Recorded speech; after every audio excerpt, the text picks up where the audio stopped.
Voici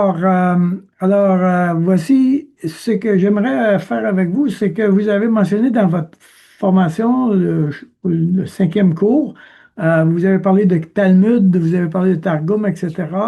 J'ai voulu faire des tableaux pour voir si on comprenait bien de quoi on parle. Donc, vous avez mentionné qu'il y avait deux Talmuds, un de Babylone, un de Jérusalem, n'est-ce pas? C'est ça. Alors, ces deux Talmuds, celui de Babylone a été modifié parce qu'il a été amené à Babylone après 70 de notre ère, quand les rabbins sont allés à Babylone.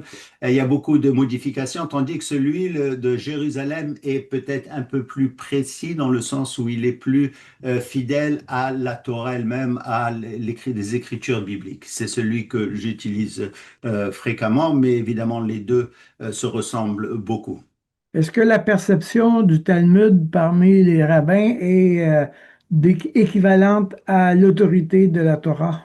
Oui, absolument. Ils pensent que tout ce qui est écrit dans le Talmud et surtout dans la Mishnah elle-même, c'est la compilation de la loi orale. Ils pensent que cette loi orale a été donnée à Moïse au mont Sinaï. Elle a été compilée par Ezra et après a été donnée aux pharisiens. Donc, ils pensent qu'elle est complètement inspirée par Dieu, même s'il y a tellement beaucoup de contradictions et ainsi de suite. Alors, vous dites que oui, il y a eu des accros avec les Talmuds et puis même des contradictions. Donc, il arrive à résoudre ce problème-là au niveau de l'autorité? Ben oui, en ce qui concerne les contradictions, évidemment, ils disent c'est parce qu'on ne comprend pas, un jour on va les comprendre. OK. D'accord? C'est un peu comme ça qu'ils les résoudent. Mais encore une fois, il y a beaucoup de choses qu'on ne veut pas lire dans le Talmud, mais il y a énormément d'autres choses qui sont très bonnes pour nous, à ce qui va nous situer dans le contexte historique, théologique du temps de Jésus. D'ailleurs, beaucoup de choses qui sont dans le Talmud vont expliquer ce qui se passe dans le Nouveau Testament. D'accord? C'est pour ça que c'est un document historique, non pas spirituel. On ne croit pas que ces rabbins ont été inspirés par Dieu, mais on croit qu'il y a beaucoup de faits historiques qu'on doit tirer de là pour mieux comprendre le Nouveau Testament. Mhm.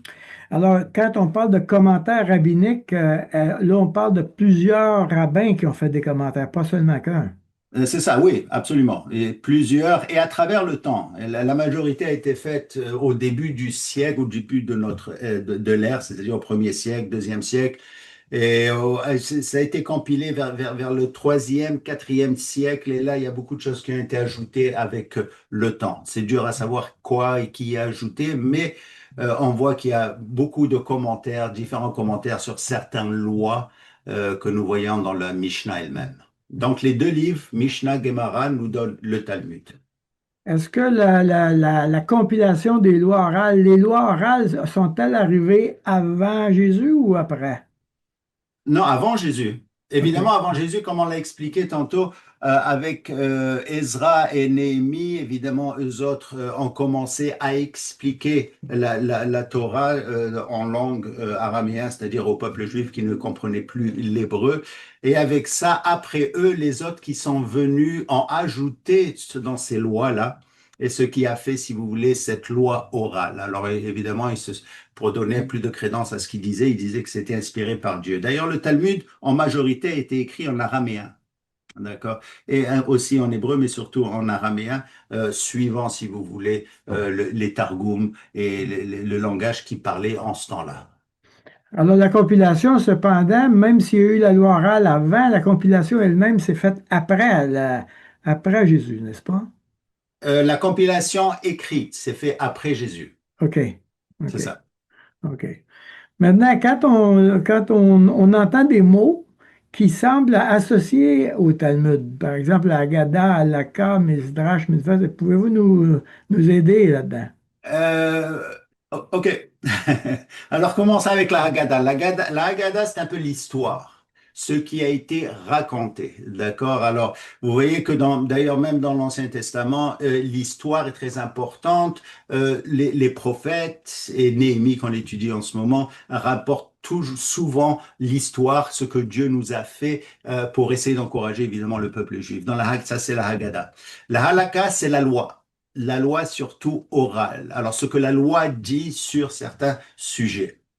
Vous avez les midrash. Alors, le midrash, c'est un peu commentaire, mais des commentaires qui sortent un peu de ce qui est rigide. D'accord? Alors, c'est des commentaires qui vont appliquer une application, c'est-à-dire sur certains passages bibliques.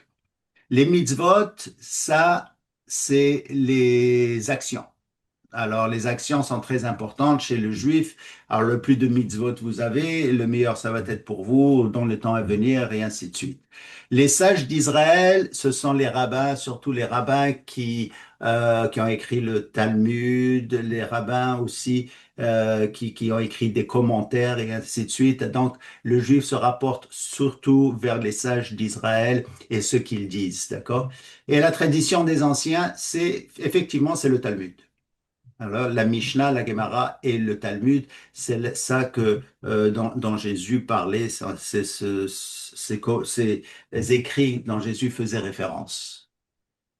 Est-ce que, est-ce que, par exemple, l'Agada, et les mitzvot sont-elles inclus dans le Talmud? Oui, évidemment, il y a beaucoup d'histoires dans le Talmud. Là, ils vont toujours ramener. D'ailleurs, il y a beaucoup de références bibliques. Ce n'est pas un commentaire biblique, mais il y a beaucoup de références bibliques, surtout en ce qui concerne l'histoire et comment Dieu a protégé Israël. Ça, c'est ce qu'on appelle la Haggadah. Les mitzvot, ça, c'est évidemment les actions. Ils mettent beaucoup l'emphase là-dessus. Un peu dans le catholicisme, c'est un peu ou la religion de l'homme, d'accord? Alors, le plus vous faites et le plus vous allez avoir une place au paradis, étant donné que pour eux, tous les juifs vont aller au paradis, comme tous les catholiques vont aller au paradis. Donc, c'est là où ils se basent. Donc, mitzvot, évidemment, comme Jacques nous le dit dans son livre, ça vient après la foi. Avant la foi, évidemment, est-ce que ça compte? Peut-être, mais pas beaucoup. Donc, quand Jacques parle des actions, il y a quand même une référence à lui par rapport à la tradition juive, là. Ben oui, parce qu'il faisait affaire avec des gens qui amenaient les mitzvot et qui faisaient l'emphase sur les mitzvot, mais il dit d'abord, il faut la foi et ensuite les mitzvot. Paul aussi dit la même chose, en fait. D'accord? La foi, il faut croire, il faut avoir une croyance interne avant d'amener ces actions-là. Et d'ailleurs, ces actions vont refléter notre foi. Alors, j'ai mis une photo du Targum Onkelos. Je voulais voir avec vous si vous pouviez commenter ça ou Ben, ce que vous avez à gauche, c'est un commentaire du Targum. Et à droite, en plus gros, les fonds un peu plus gros, les lettres un peu plus gros, sont le Targum lui-même d'Onkelos. Alors, c'est ça. Et OK. évidemment, il y a plusieurs formes de Targum. Ça, c'en est une parmi tant d'autres. Et il y a des commentaires c'est des notes de bas de page, c'est quoi? C'est ça, un autre commentaire des commentaires. Ah, OK. C'est comme ça. Ah, ça D'accord. finit jamais. On a plusieurs avis, là. Ouais, plusieurs avis. Alors, maintenant, au niveau des Targums, vous avez parlé que c'était des traductions. J'ai Oui. lu tous les noms de traductions que je connaissais.